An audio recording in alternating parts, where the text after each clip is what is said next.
Have you ever felt stuck? Trapped in a loop, reliving the same worries, the same fears, the same mental chatter day after day?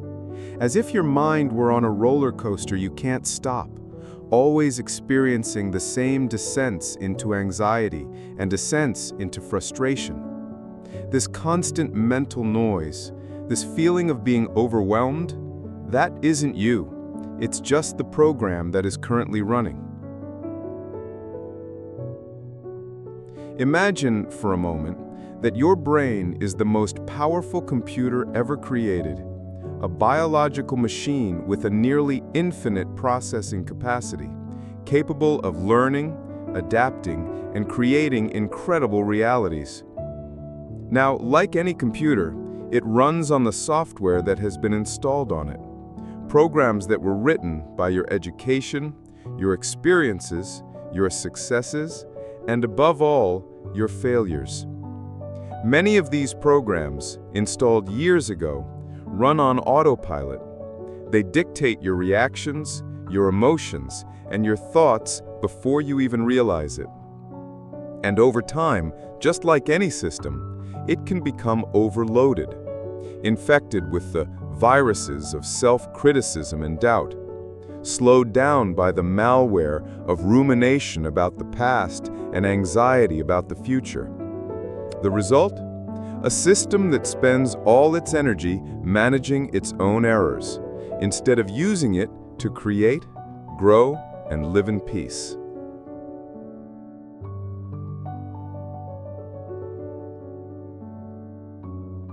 What if I told you that a restart is possible? A complete system reboot. This isn't just another positive thinking video. It's a practical guide to performing a complete reboot of your mental system. It's not about erasing who you are, but about uninstalling what no longer serves you, so that your true essence can operate with clarity and power. Throughout this journey, we will navigate together through a 4-step process designed to guide you step by step. First, we will perform the diagnosis. We will illuminate the dark corners of your mind to identify the patterns and bugs that have been limiting you, so you understand exactly what needs to change. Next, we will begin the system cleanup.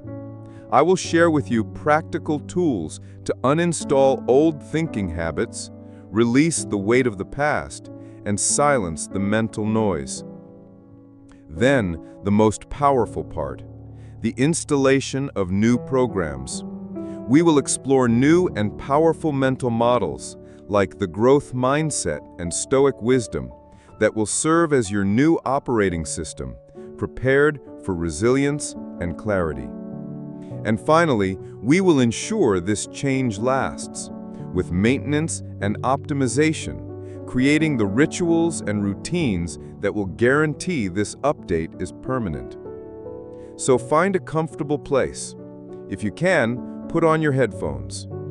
There's no need to take notes or to try and memorize everything right now.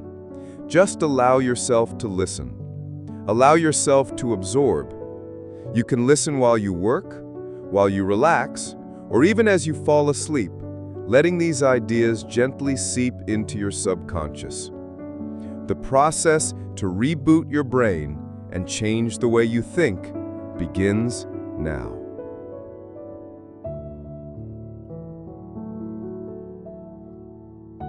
We now begin the first phase of our journey, the diagnosis. To fix a machine, we first need to understand how it works and where its faults lie. The same applies to our mind. In this first hour, we will not try to fix anything. We will only observe, only become aware. The simple act of illuminating these patterns is already the beginning of change. Let's begin with the most fundamental program that is running at this very moment. The autopilot, living with the factory software. Think about your day today. How many decisions did you make in a truly conscious way? The decision to pick up your phone upon waking, the route you took to work, the way you reacted to an email. Science suggests that up to 95% of our daily behavior is not the result of conscious choice, but rather the execution of subconscious programs. We operate on autopilot. Imagine that every thought, every emotion, every action you repeat creates a path in your brain, a neural pathway. At first, it's like walking through tall grass. It takes effort. But if you walk the same path every day, the grass gets trampled, the earth compacts, and soon a clear trail is formed. Keep using it, and that trail becomes a road, and then a wide and fast 6-lane highway. Your most common thoughts are these highways. The brain, in its relentless search for efficiency, will always prefer the fastest path that consumes the least energy. It will direct the traffic of thoughts to these highways, whether they lead you to a good destination or a bad one. That is the autopilot. But who built these roads? Many were built in our childhood and adolescence. It's what we call factory software. These are the programs installed by our first experiences, by our family, by the culture in which we grew up. Programs about our worth, about what success means, about what we can expect from love and relationships, about money, about security. This factory software was essential for our survival. It helped us navigate the world when we were young. The problem is that we rarely stop to check and update it. And so, as adults, we often continue to run obsolete programs in completely new situations. It's like using a road map from 1995 to navigate a city in 2025. The streets have changed. There are new overpasses, new obstacles, but we keep following the old map, frustrated by reaching dead ends, wondering why everything is so difficult.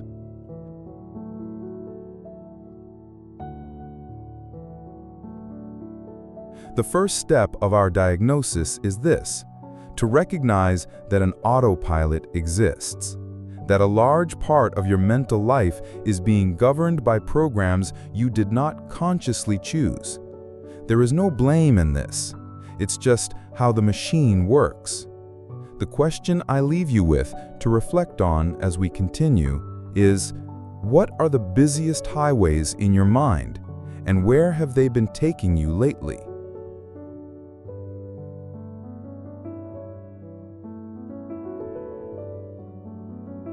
Identifying the system's bugs, cognitive biases.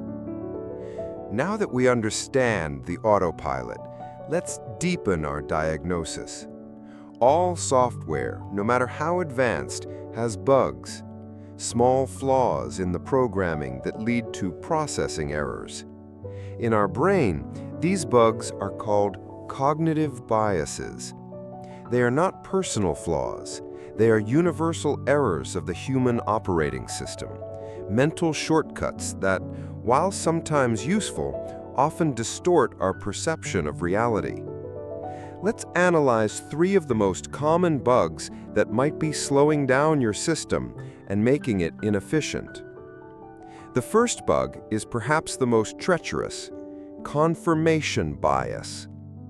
This program has a single directive: to search for, interpret, and remember information that confirms what you already believe.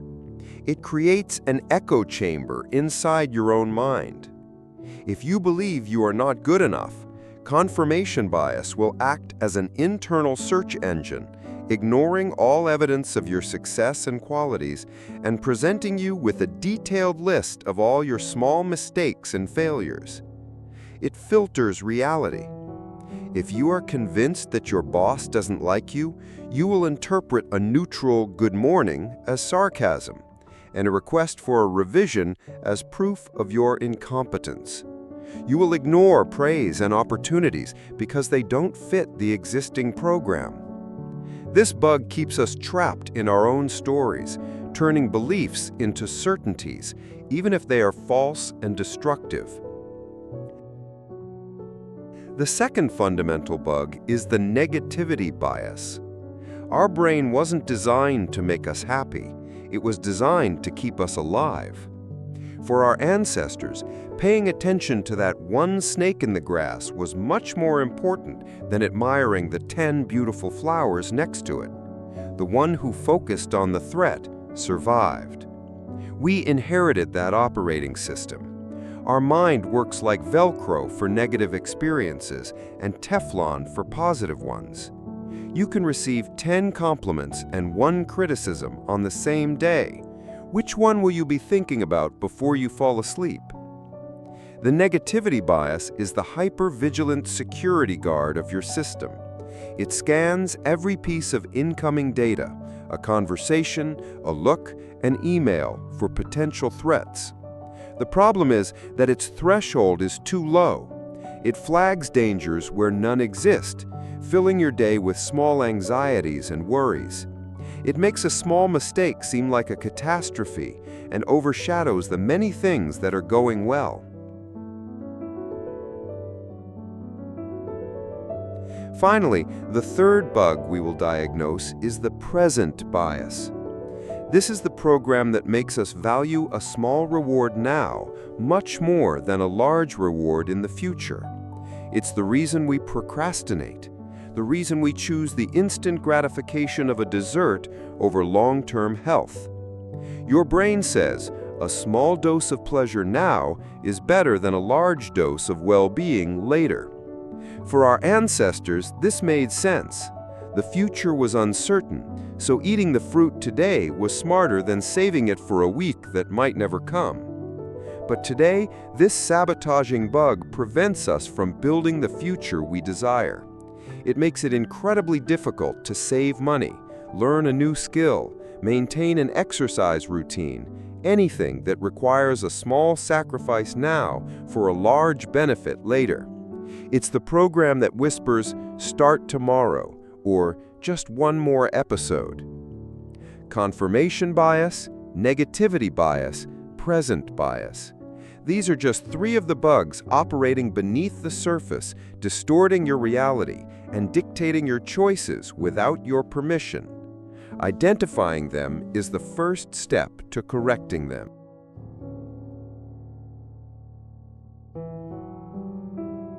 The malware of rumination and anxiety. If biases are bugs, then rumination and anxiety are malware. Malicious programs that not only cause errors, but actively corrupt and drain the system's resources. First, rumination. Imagine you click to open a file on your computer, but the file is corrupted.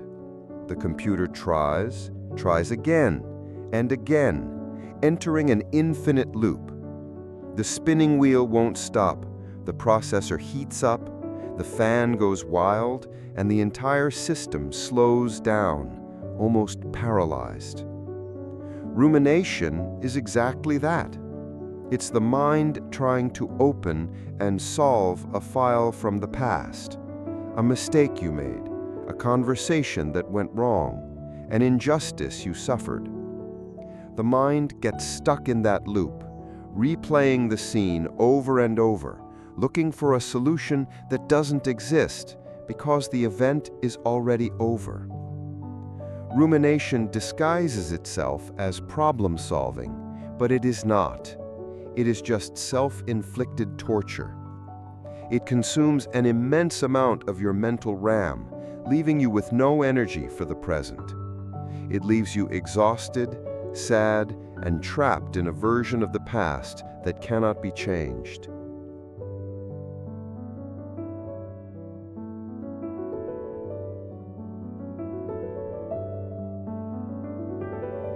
Its malicious twin program is anxiety. If rumination is a loop focused on the past, anxiety is a simulation software focused on the future. And it's a terrible programming. Its function is to predict future threats so you can prepare. But the malware of anxiety only runs catastrophe simulations. What if I get fired? What if I get sick? What if they don't like me? Anxiety runs these what-if scenarios with vivid detail, causing your body to react as if the threat were real now. Your heart races, your muscles tense up, your system is on high alert, spending precious resources, fighting dangers that exist only in your imagination.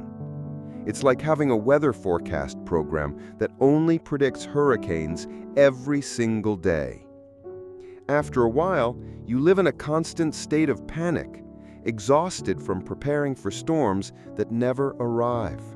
Rumination and anxiety, the malware that traps you between an unchangeable past and an imaginary future, robbing you of the only place where life truly happens, the present.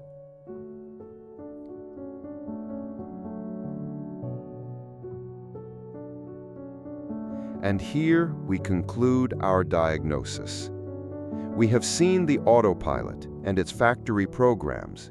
We have identified the universal bugs, like biases, that distort our vision, and we have exposed the malware of rumination and anxiety that drain our energy. It might seem disheartening. It might seem like the system is hopelessly damaged, but I assure you, it is not. A good diagnosis is 50% of the cure. You cannot fix a problem you don't know exists. Now you know. You have the report. Awareness has been switched on. In the next part of our journey, we will start to do something about it. We will learn to use the system cleanup tools. Take a deep breath. The hardest part, which is to look inward with honesty, is already done. Now the real transformation begins.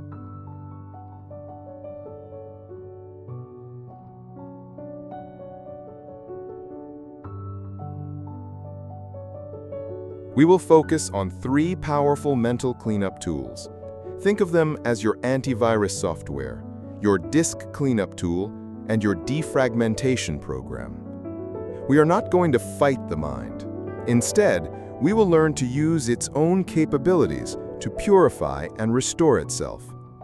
The first tool is the most fundamental of all, the scan and delete tool, the power of mindfulness. When a computer is slow or has errors, the first step is to run a scan program. A program that checks every file and every process, identifying what is safe and what is suspicious. In our mind, this scan tool is called mindfulness. There is a great misconception about mindfulness.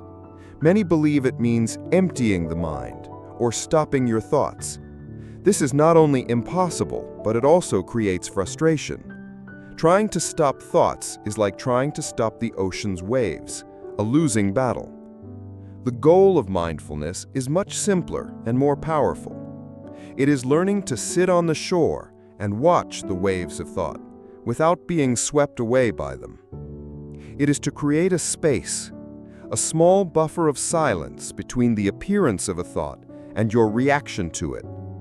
In that space lies your freedom. Imagine your thoughts as notifications that pop up on your computer screen. The autopilot is programmed to instantly click on every single one. The notification, "You are not good enough," appears, and click, you are immediately launched into a program of self-criticism. The notification, "What if something bad happens?" appears, and click, the anxiety program starts to run. Mindfulness is the practice of seeing the notification appear and not clicking. It's simply noticing, a self-criticism notification, and then gently returning your attention to what you are doing. One of the most effective techniques for this is labeling. When you notice your mind has been caught by a thought, you simply give it a neutral label. If you are ruminating about a conversation, you mentally say, "ruminating thought," or just "thinking." If you are worrying thought, or planning. By doing this, you change your position. You cease to be the actor within the drama of the thought and become the observer in the audience. You disidentify from the thought. It is no longer the truth, but just a mental event. It's like moving a suspicious file to quarantine instead of letting it infect the entire system.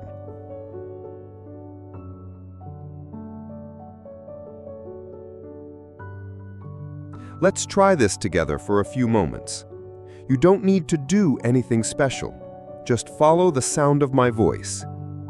Find a comfortable position, sitting or lying down. Gently close your eyes if that's comfortable for you. Begin by bringing your attention to your breath. Feel the air coming in and going out. Don't try to change your breath in any way. Just observe it, like a curious scientist. Your breath is your anchor, your home page, to which you can always return.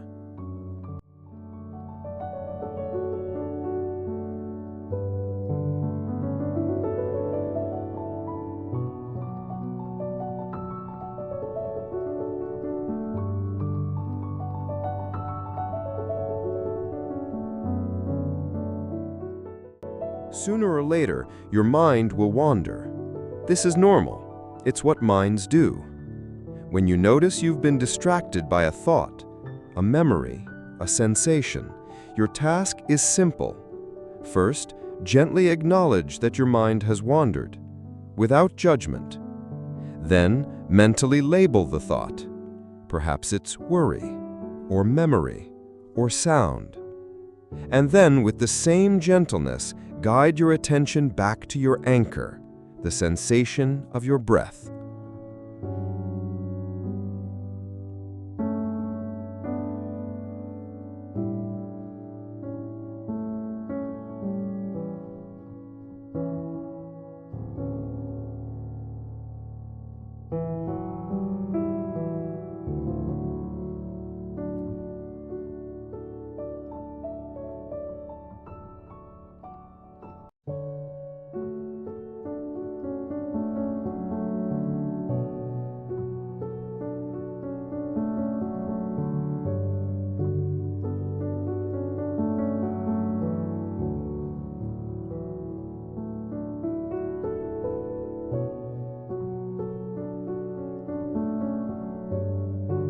Every time you do this, every time you notice you have wandered and you return to the breath, you are strengthening your attention muscle.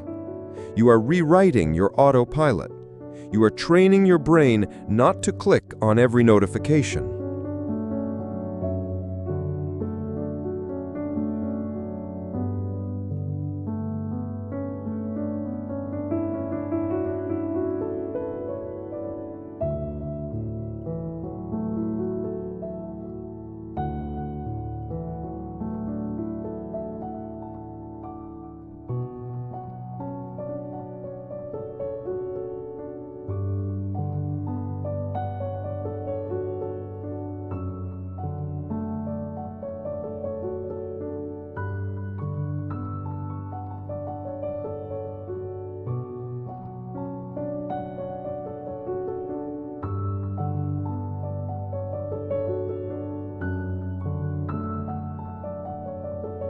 Continue for a few more moments, just observing this flow.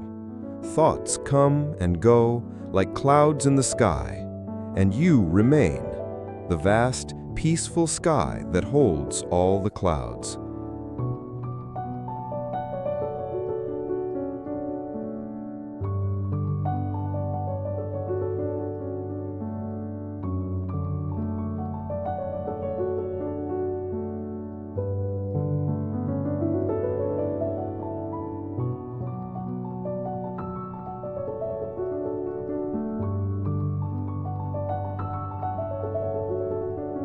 Now, slowly bring your attention back to the environment around you. Gently move your fingers and toes, and when you're ready, you can open your eyes. This is mindfulness, your scan tool. Practicing it for just a few minutes every day is like running a daily antivirus scan on your system. It keeps it clean, aware, and in your control.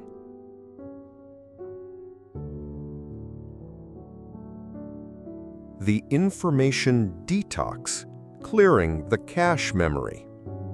The second cleanup tool addresses a very modern problem: information overload. Think of your computer's RAM or cache memory. It's a fast access memory that holds the data currently in use. When you open too many programs and browser tabs, the RAM gets overloaded. The system becomes slow, unstable, and prone to crashing. Our attention and short-term memory work in the same way, and in today's world, we are overloading them like never before. Constant notifications, infinite feeds, urgent 24-hour news. Each of these pieces of information takes up precious space in our mental cache memory. The result is mental fog, that feeling of being scattered, having difficulty concentrating, being irritable and mentally exhausted, even without having done any deep work.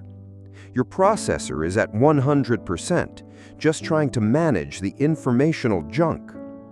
The solution is a deliberate information detox. It is the act of clearing your mental cache. And here are 3 practical steps to do it. First, turn off non-essential notifications. This is the simplest action with the greatest impact you can take. Every beep and vibration is a forced interruption, a program that opens without your permission and diverts your mental resources. Turn off all notifications except for those from real people who need to contact you. Reclaim control over when you decide to interact with technology. Second, practice intentional consumption. Instead of being a passive recipient of information, be an active hunter. Set specific times to check emails, social media, and news. For example, 15 minutes in the morning and 15 minutes at the end of the day. Outside of these periods, the tabs remain closed. You decide when to open the program, not the other way around. Third, adopt a low-information diet. Just like a food diet, you can choose to nourish your mind with high-quality information. Ask yourself before consuming something, is this useful for my life or my goals? Or is it just noise, drama, or outrage that serves me no purpose? Focus on books, long-form articles, documentaries, and conversations that enrich you rather than drain you. This is like installing a firewall against junk information. Clearing your mental cache through an information detox will not make you uninformed. On the contrary, it will free up your mental resources so you can focus deeply on what is truly important.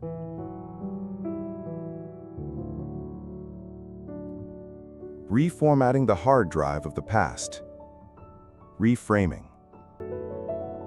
We've cleaned the real-time processes with mindfulness and the cache with the digital detox. But what about the old, corrupted files stored on our hard drive? The memories of failures, of heartaches, of regrets. We cannot simply delete them. Trying to forget or suppress a painful memory is like trying to delete a file that is being used by the system. The system won't allow it, and the attempt only causes more errors. The tool here is not to delete, but to reformat. It is the process of reframing. Reframing is not about lying to yourself or pretending that something bad didn't happen. It is about changing the meaning you assign to that event. It is rewriting the story you tell yourself about it. Any experience, no matter how painful, contains multiple pieces of data. But the negativity bias makes us focus only on the data of pain, loss, and failure. Reframing is the conscious act of searching for the other data that is also there, the data of the lesson, of strength, of resilience, of growth. Let's do a short mental exercise. Think of an event from your past that you consider a significant failure or mistake. It doesn't have to be the biggest trauma of your life, just something that still weighs on you. First, acknowledge the story you normally tell about this event, the narrative of the old software. Perhaps it's, "That's when I lost my opportunity," or "That was proof that I am incompetent." Just observe that story. Now, let's run a new search program. Let's look for different data in that same event. Ask yourself these questions with genuine curiosity. What did I learn from that experience that I could not have learned otherwise? What strength or quality did I have to develop to survive that moment? Perhaps patience, perhaps courage, perhaps resilience. How did that experience, as difficult as it was, somehow make me better prepared for the challenges that came later? Is there anything good in my life today that was only possible because of the path that experience forced me to take?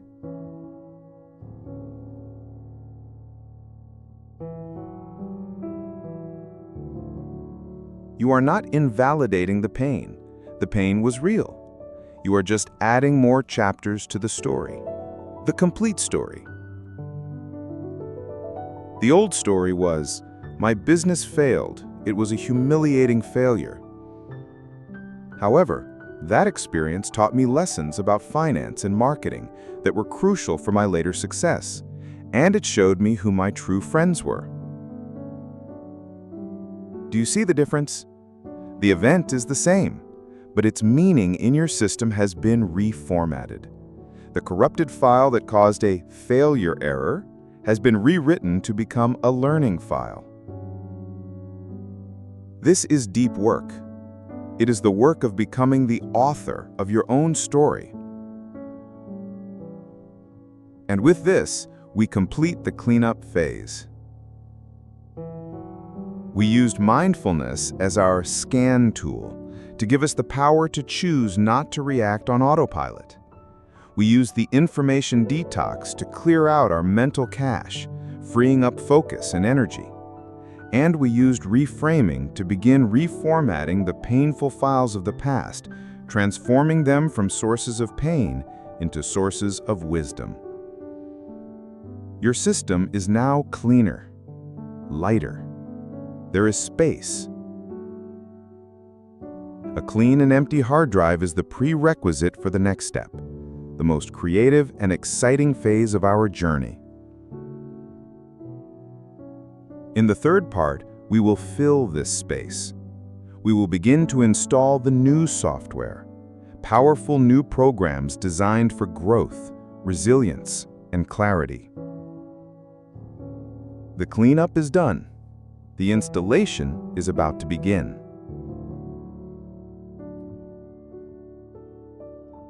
Earlier, we did the hard work of looking inward, diagnosing our obsolete programs and cleaning the corrupted files of the past.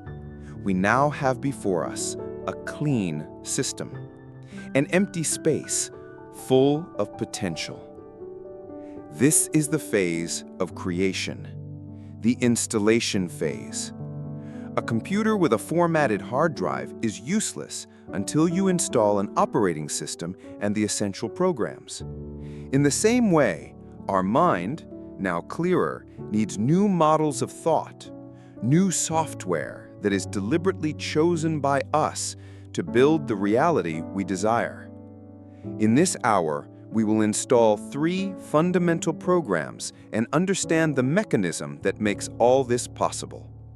We will install our new operating system, our protective firewall, and our thought processor. Get ready. Your system upgrade begins now. Installing the Growth Mindset OS.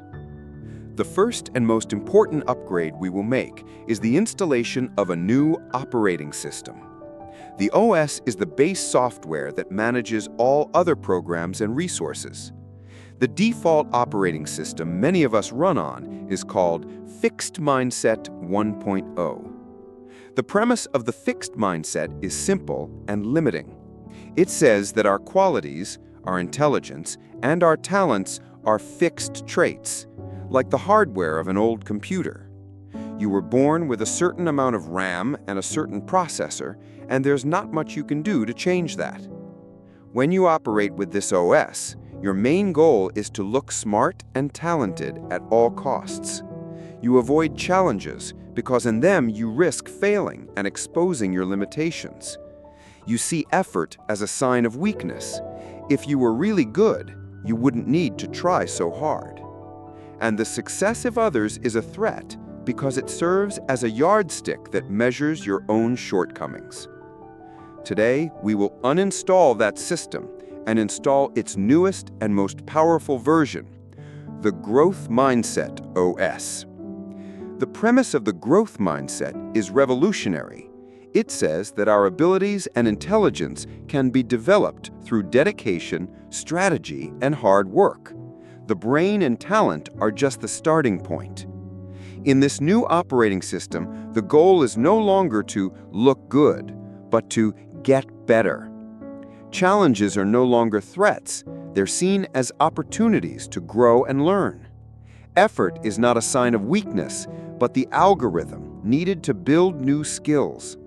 And the success of others is no longer a threat, but a source of inspiration and learning. But how do you install this new OS? By rewriting the code of your internal dialogue. It's a simple process, but it requires practice.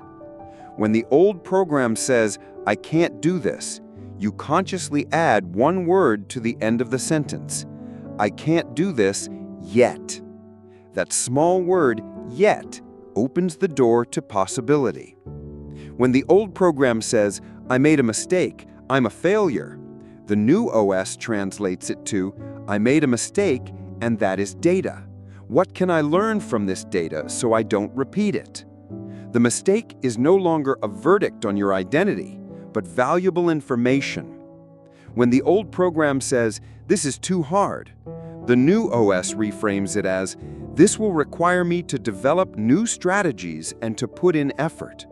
The difficulty becomes a sign that you are expanding your capabilities.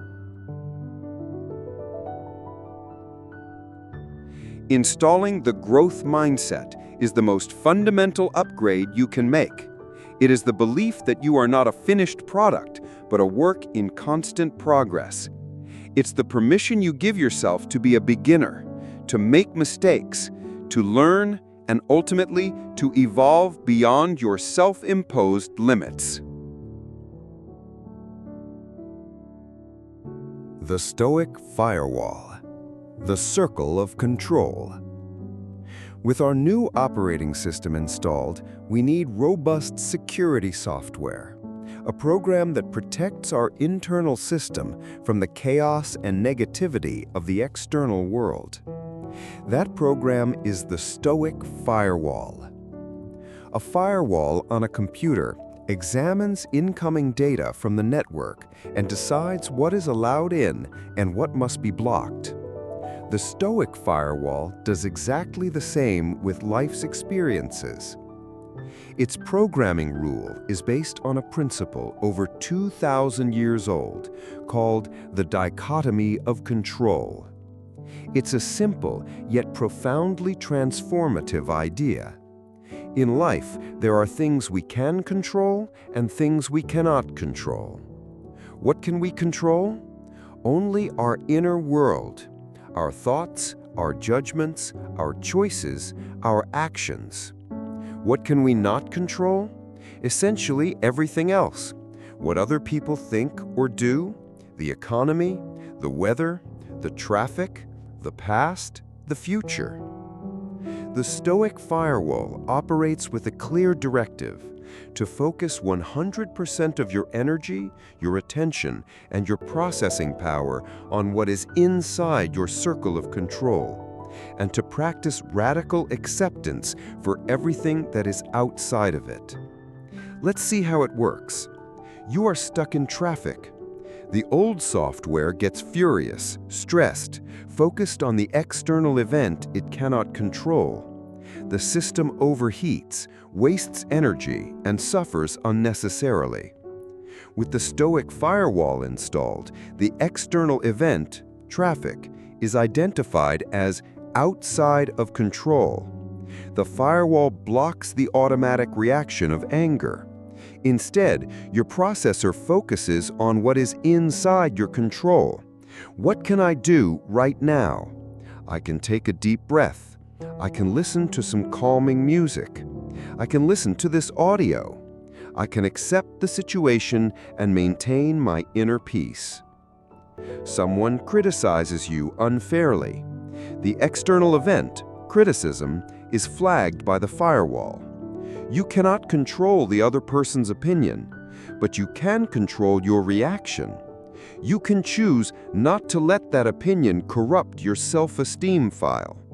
You can choose to consider if there is any truth in the criticism, and if not, simply delete the data packet without it affecting your system. Installing this firewall does not mean being passive or indifferent. It means being incredibly strategic with your most precious resource, your mental energy. It's about stopping the waste of processing power trying to change what is unchangeable, and directing it where it can truly make a difference in your own choices and attitudes. The critical thinking processor, the method of questions. We have the operating system and the firewall. Now, we need to upgrade the central processing unit, our CPU. The CPU is what executes tasks, what does the calculations. Our mental processor is our ability to think critically. The old processor works based on emotional reaction and the passive acceptance of thoughts. A negative thought appears, and it executes it as if it were absolute truth. The upgraded processor works based on analysis and questioning. It does not accept any thought as truth. It runs a verification algorithm before processing it. That algorithm is a set of powerful questions. For any negative or limiting thought that arises in your consciousness, for example, the thought, "I will never achieve my goal," instead of accepting it, you subject it to this 5-question process. Question 1. Is this thought 100% true, without a shadow of a doubt? The answer is almost always no. Life is rarely so black and white. This shatters the thought's certainty. Question 2. Where did this belief come from? Did I choose it consciously, or was it a program installed by someone else or a past experience? This helps you trace the origin of the virus. Question 3. How do I feel and act when I firmly believe this thought? This reveals the true cost of keeping this program running.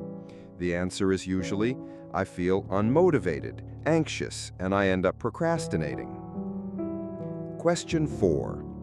Who would I be and what would I do if I were physically incapable of thinking this thought? This is the most powerful question. It opens a window to your identity without that limitation. I would be more confident, more proactive. I would take the first step. And finally, the installation question. Question 5. What is a more useful, more realistic, and more empowering thought that I can install in its place? It doesn't have to be the polar opposite, I will achieve it easily. It could be something like, this goal is a challenge, and I can achieve it if I create a good plan and remain consistent. This 5-question method is your critical thinking processor.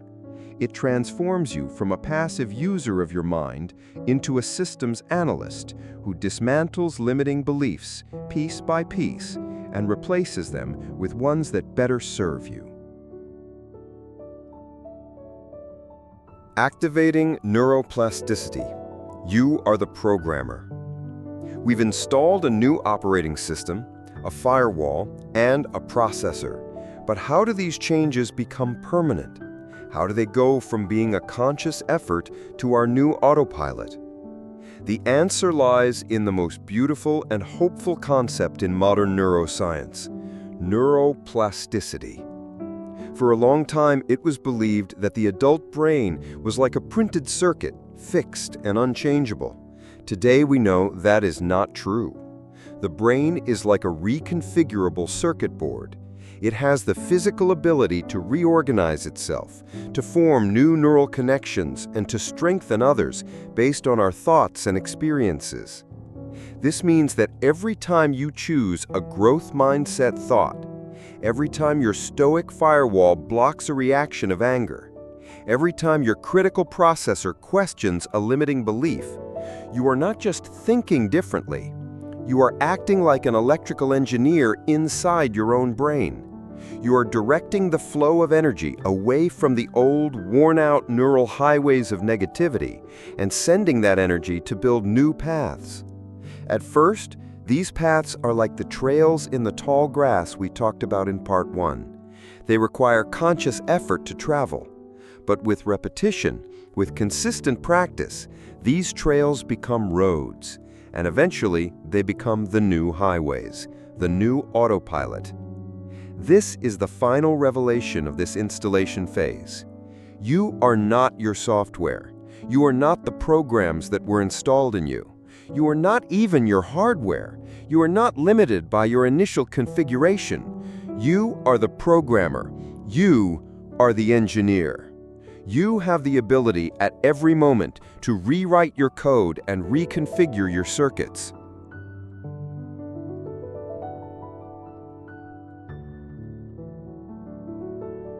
Our system is now updated with state-of-the-art software, but like any high-performance system, it needs to be regularly maintained and optimized so it doesn't regress to the factory settings. In our final hour, we will focus precisely on that. We will learn to create the rituals and maintenance habits that will ensure this powerful upgrade becomes your new and permanent way of being. The installation is complete. The optimization is about to begin. Together, we have journeyed through the labyrinths of your mind. We performed the diagnosis, like an archaeologist exploring ancient ruins, uncovering the programs and bugs that limited you. Then, we executed the cleanup, like a gardener pulling the weeds of rumination and anxiety, preparing the soil. In the third hour, we completed the installation, like an architect erecting a new structure, with the foundations of the growth mindset and the protection of the stoic firewall. And finally, in this last hour, we learned about maintenance, like a dedicated guardian tending to their new and precious mental garden. Your system is now rebooted. The feeling is one of clarity, of lightness, of potential. But like any high-performance system, a reboot is not enough. It needs maintenance. Without regular optimization practices, even the best computer, over time, accumulates unnecessary files, fragments its disk, and becomes slow again. Entropy, the natural tendency towards disorder, applies as much to technology as it does to the human mind. In this final part, we will focus on ensuring that does not happen. We will create your preventive maintenance plan. We will install the routines and habits that will keep your new system running at its peak performance, transforming today's conscious effort into tomorrow's effortless autopilot. The power of daily scripts, creating atomic habits. The most effective way to maintain your new software is through automation. In the world of programming, a script is a small set of commands that executes a task automatically. In our life, these scripts are called rituals. Relying on willpower alone to apply everything we've learned is exhausting. Willpower is like your phone's battery. It starts full in the morning and gets depleted throughout the day. Rituals, on the other hand, don't drain the battery. They are automatic programs that run in the background. The secret to creating these rituals is to start almost ridiculously small. We call this atomic habits. The initial goal is not the result, but consistency. Consistency is what creates and strengthens the new neural pathways. Let's create 2 essential daily scripts, a boot-up script for the morning and a shutdown script for the evening. Your morning boot-up script sets the intention for the day. Before you even pick up your phone, before the outside world starts sending its requests and notifications, you run your own program first. It can last just 3 minutes. Minute 1 is the mindfulness scan. As soon as you wake up, before you get up, just breathe. Feel your body. Observe the state of your mind without judgment. This simple act activates your scan tool and starts the day from a place of awareness, not reaction.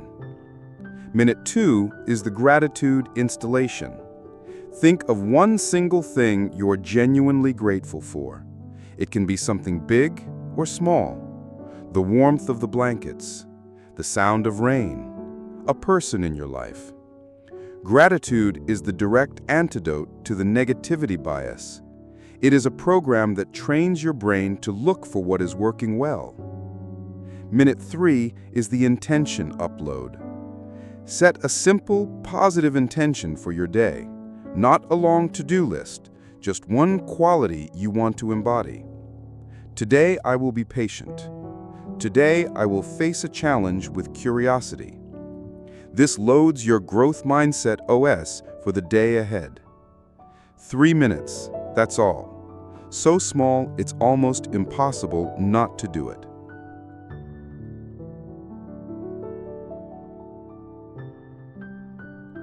Equally important is your evening shutdown script.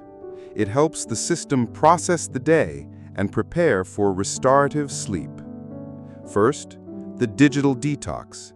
Turn off all screens, television, computer, phone, at least 30 to 60 minutes before bed. The blue light and the flow of information are like caffeine for the brain. This step is crucial for clearing the cache and allowing the system to slow down. Second step, the data analysis. Take a notebook and write a single sentence in response to these 2 questions.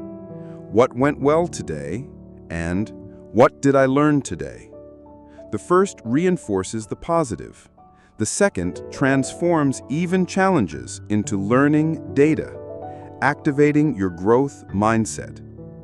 These small scripts, run every day, are your preventive maintenance. They are the commands that, over time, will become as natural as breathing, ensuring your new operating system is always the default program.